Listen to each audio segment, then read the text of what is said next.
Chapter 50. Gunter rose at 0430 hours to a banging on his door to find someone had violated his flat once more. He undressed when he went to sleep.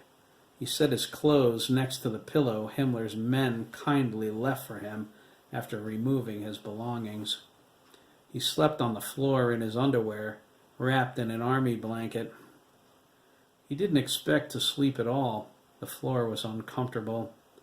He managed to slip into an uneasy slumber shortly after midnight.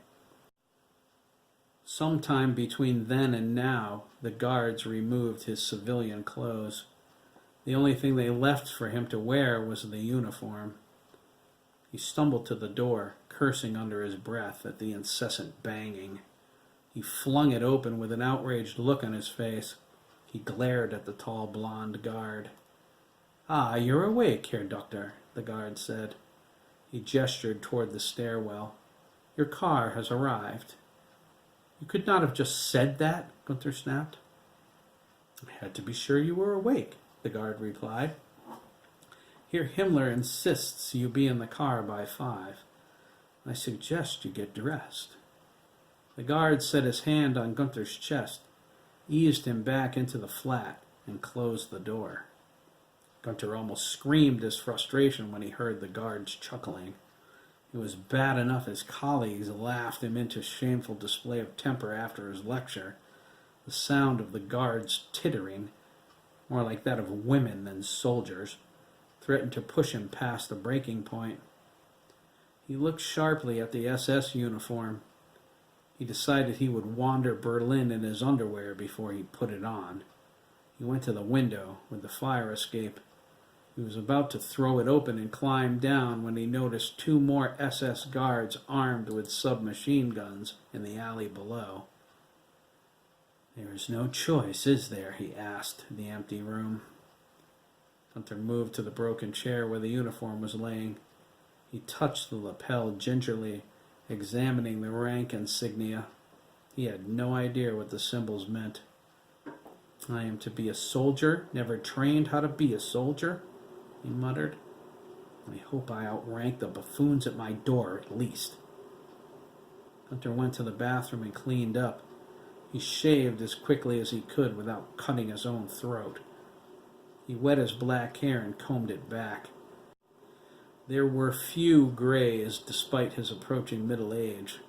He thought it might be too long to fit under the SS uniform's hat. He smiled. He decided not to cut it. It would be his way of protesting this treatment. He finished and started to dress. The uniform was rough and uncomfortable. He debated going in his underwear, but changed his mind. They were not taking his dignity. He would hold on to that until his last breath. Gunter wondered, how long have they watched me? As long as Adolf has been in politics? Longer? He wished he paid closer attention to his childhood friend's rise to power. He remembered the occasional article in the newspaper. He read them with disinterest. Adolf Hitler was a figure from his past, nothing more. His pursuit of public office wasn't much of a surprise. Adolf was never comfortable unless he was the leader. He obtained that goal and was now the most powerful man in Europe. He couldn't fault Adolf for that. The poverty the German people endured after the Great War left many begging for strong leadership. Gunter was one of them, even if he showed no interest in politics. Gunter was taken aback by the speed with which Adolf managed to secure the highest position in government. He went from being an incarcerated dissident to the Führer. His methods whispered ferocity and brilliance in the same sentence. The economy was good. Many people praised Adolf for that. Gunter received his pay on time and didn't have to struggle like his father. Erich died broke 10 years ago, but succeeded in his plan to put Gunter through medical school. Gunter cared for his mother until she passed away last spring. He was sad they didn't live to see Germany grow strong again. He might have been born in Austria, but his parents weren't. Gunther felt a sudden pride in the uniform. It represented oppression, but it also demonstrated the strength of the man who gave them back the sense of pride the world took away. He decided to give Adolf the benefit of the doubt. He knew Gunther based his theories about artificial ESP on his eyewitness account. If the government gave him everything he needed to see the power recreated, it was worth a few personal sacrifices. If they are in earnest, Gunther thought, they are welcome to my loyalty. If not... The guards snapped to attention as Gunther stepped from his empty flat. He nodded at them cordially and allowed them to lead him to the awaiting car. Gunther raised his eyebrows in surprise. The automobile was a sleek black Mercedes-Benz, sporting German flags on the front fenders. He noted the twisted swastikas in the center of each, the same as the one on his shirt sleeve. He climbed in the back. The driver said nothing as he pulled away from the curb. Gunther looked out the back window. The SS guards returned to the building. He wondered what more they needed to do in there. He assumed they would finish erasing his presence. Gunther felt like a ghost. Everything vanished one piece at a time. He wasn't sure he liked it, but it felt powerful. They drove out of Berlin. The driver never spoke until Gunther initiated conversation by inquiring whose car they occupied. The driver informed him that he and the car were his. Gunther thought, the car and the driver are mine? He could scarcely believe it. He couldn't afford a car on his hospital salary.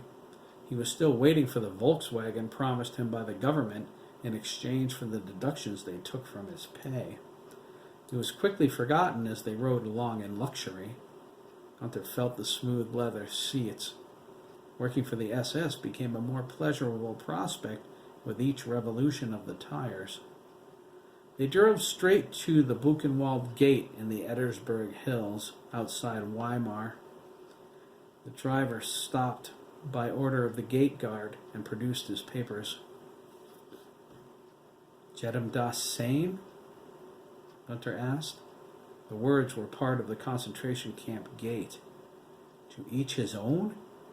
He wriggled his toes uncomfortably inside the black leather boots.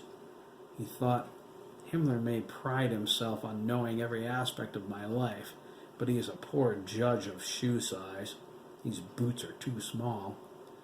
Gunther winced at the feeling. The guard overheard Gunther's inquiry regarding the words over the gate. He leaned into the car, took note of the rank insignia on Gunther's collar, and quickly snapped to attention. Herr Doctor, the guard exclaimed. We interpret that as, you get what you deserve. Interesting, Gunther replied, stroking his chin. What do the prisoners here deserve, soldier? The guard was surprised. Death, Herr Doctor. Can there be any other punishment for the disloyal?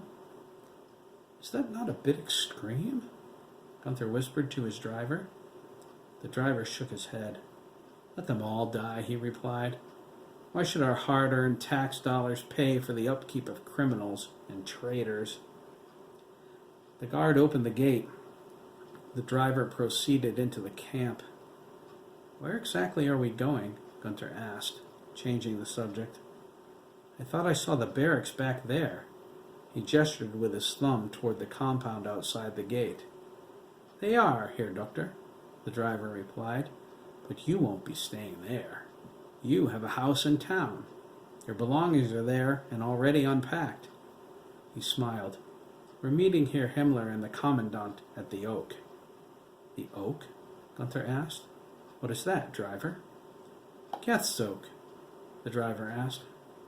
He shook his head. It stands inside the camp. Indeed? Gunther asked, sounding impressed. He leaned back and stretched his arm across the seats. I will have to sit under it sometime. Many people do. Who is the Commandant? Gunther asked. The driver snorted. Herr Koch? His tone wasn't one of admiration. I wouldn't concern myself with him, Herr Doctor. From what I've heard, your position here and the importance of your work exceeds his authority. I believe you also outrank him. Gunther felt at his lapels. I do? He asked. Yes, the driver replied. Herr Himmler made you second only to him. You answer to him or to the Fuhrer, no other. I hope this doesn't cause any bad feelings with Herr Koch. He's not the one you need to worry about, the driver replied. He pulled the car up near the oak.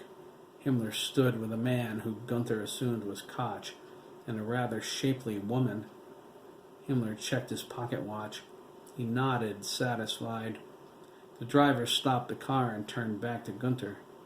See the woman? He asked. Yes, Gunther replied. She's rather striking. She's the one you need to watch out for, the driver cautioned. That's Ilsa, the commandant's wife. She's an incredible bitch. Gunther eyed her suspiciously. The bitch of Buchenwald, eh? The driver laughed. The bitch of Buchenwald! He quickly composed himself and cleared his throat. No truer description was ever uttered. The driver got out of the car and walked to Gunther's door. Gunther emerged. Commandant Koch immediately saluted him. Gunther nodded at him cordially. Himmler stood by with a wry smile on his face. Koch remained with his back straight and his arm extended until Gunther lifted his own in reply. Koch nodded and clicked his heels. Gunther was relieved it was the appropriate response. He was only guessing. He had seen the action duplicated all over Berlin. The driver got back in the car and drove away. Gunther watched until he turned out of sight. Himmler responded to the queer look on his face. Your driver will bring your car to the motor pool, he said. He was comfortable with Gunther's awkwardness. He's been instructed to return for you at the end of the day. When will that be, Herr Himmler? Gunther asked. Koch gasped at Gunther's forwardness. Ilsa smiled a conniving grin. Himmler stepped forward. I assume you're anxious to see your new home? This was rather abrupt, mein Herr. Himmler nodded. We should get started. He turned to the Koches. Dr. Bremen, this is Karl and Ilsa Koch. Gunther shook Commandant Koch's hand first. It was sticky with sweat. Their eyes locked during the Commandant's deliberately weak grip. His annoyed stare whispered, Tread lightly, Herr Doctor. I am the master of all I survey. Gunther nodded. Commandant Koch was beneath him and his attention. He turned to Ilsa. She smiled into his sour gaze. A pleasure, she said. She held Gunther's hands tightly when he tried to pull away. He looked down at her grip and then into her eyes. The flames of her passion were apparent. The pleasure is mine, Frau Koch, Gunther said, accenting her marital status. She appeared a bit promiscuous. Gunther pulled his hand back. Slut, he thought, but kept the expression of disgust off of his face. Himmler led Gunther away. He stopped 10 feet from Goethe's Oak once he was confident he was out of their earshot. Do you comprehend your rank, Herr Doctor? Himmler asked, fondling Gunther's collar. Gunther glanced down at it. He frowned. Not in the slightest. Himmler smiled. His eyes lit up with excitement. It distorted his plain face. By order of the Fuhrer, he said, you are second only to me. Although you are not expected to interfere with any officer's command, your orders are absolute in regards to your research. What about those who outrank you? Gunther asked. Himmler's expression changed immediately. His cheeks filled with angry color. They do not outrank the Fuhrer, he snapped. He poked Gunther firmly in the chest. The Fuhrer gave me complete control in regards to this matter. No one, not Bormann or Goering, not Hess, has the authority to interfere.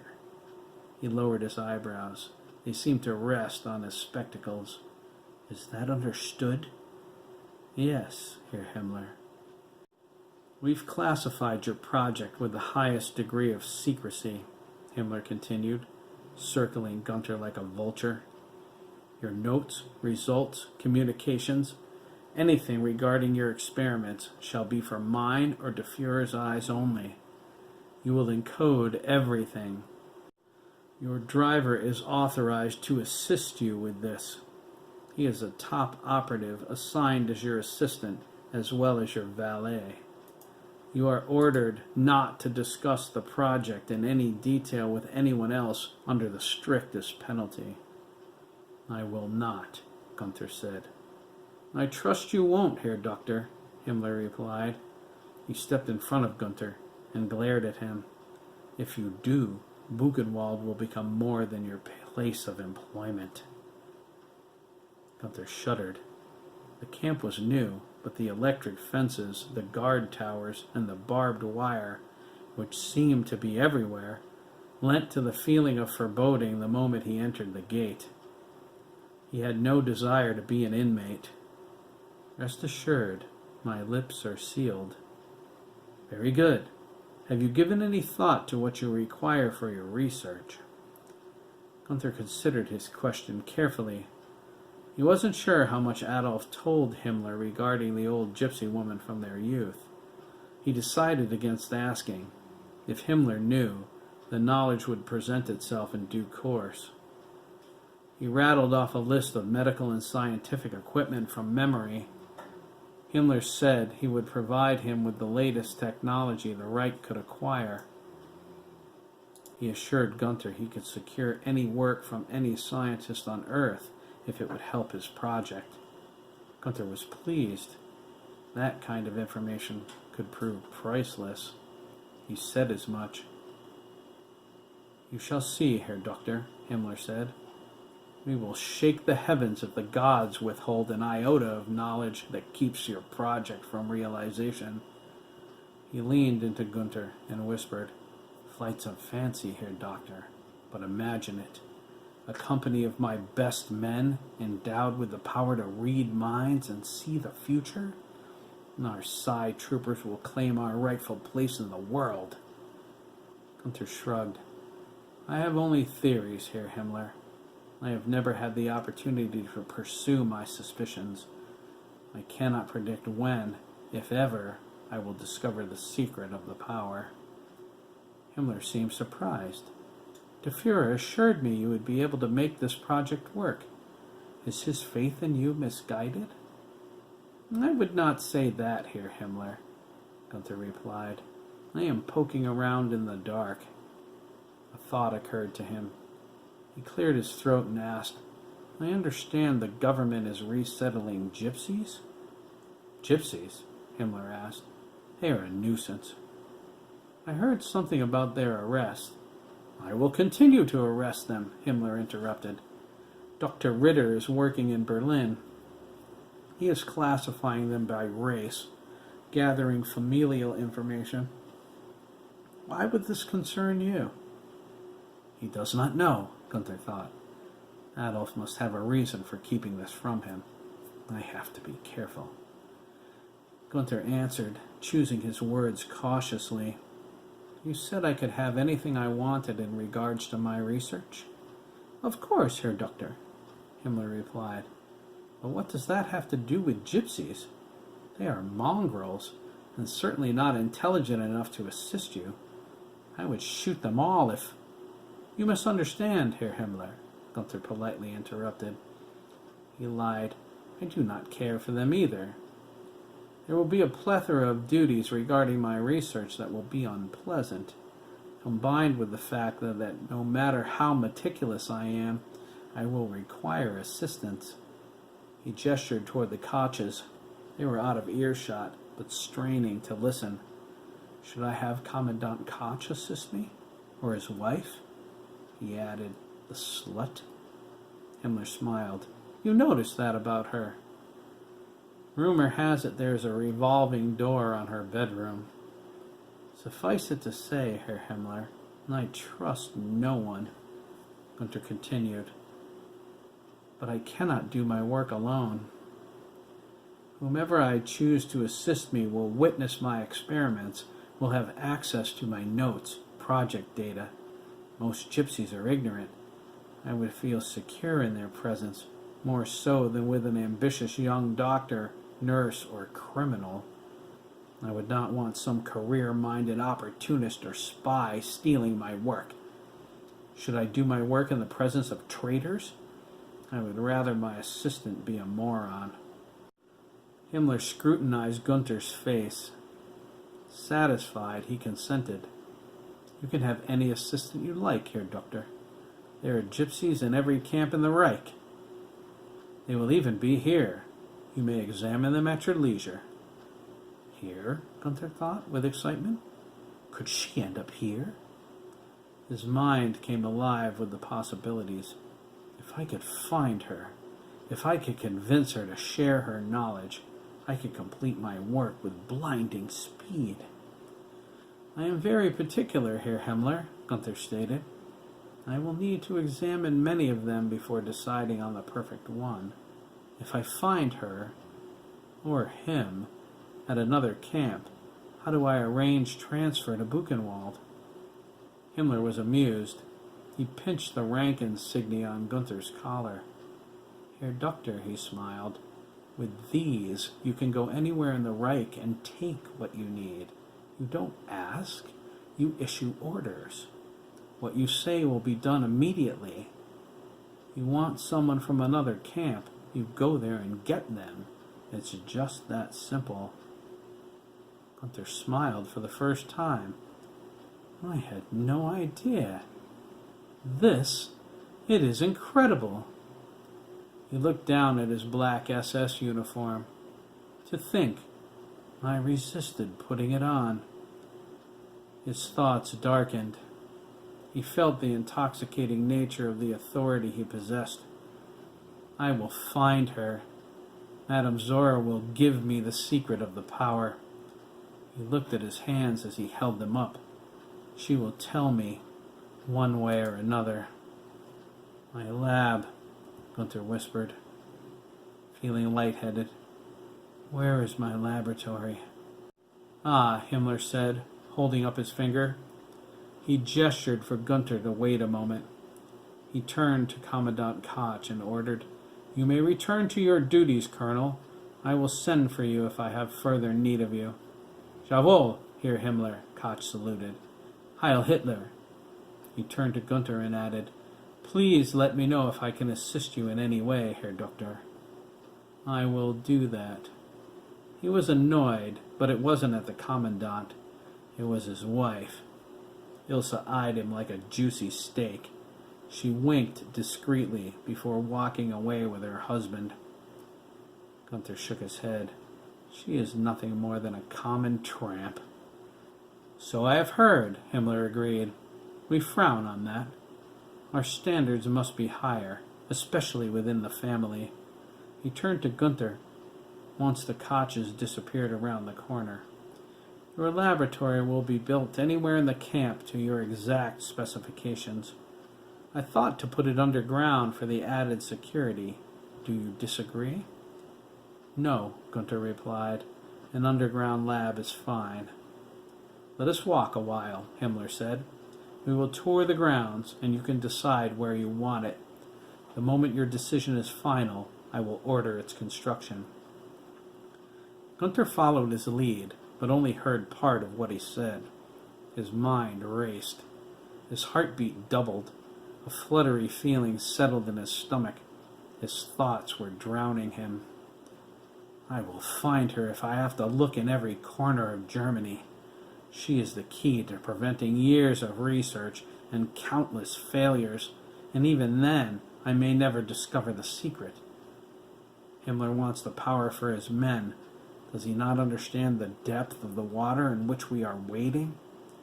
The power is the key to godhood. I can feel it in my heart. I will succeed. When I do, the power will be mine. Gunther smirked. He felt drunk on the possibilities. Did you say something? Himmler asked. Gunther replied, coming out of his dream. No, Herr Himmler. I was considering. You do that, Himmler said. When you succeed, Germany will be the most powerful nation the world has ever known.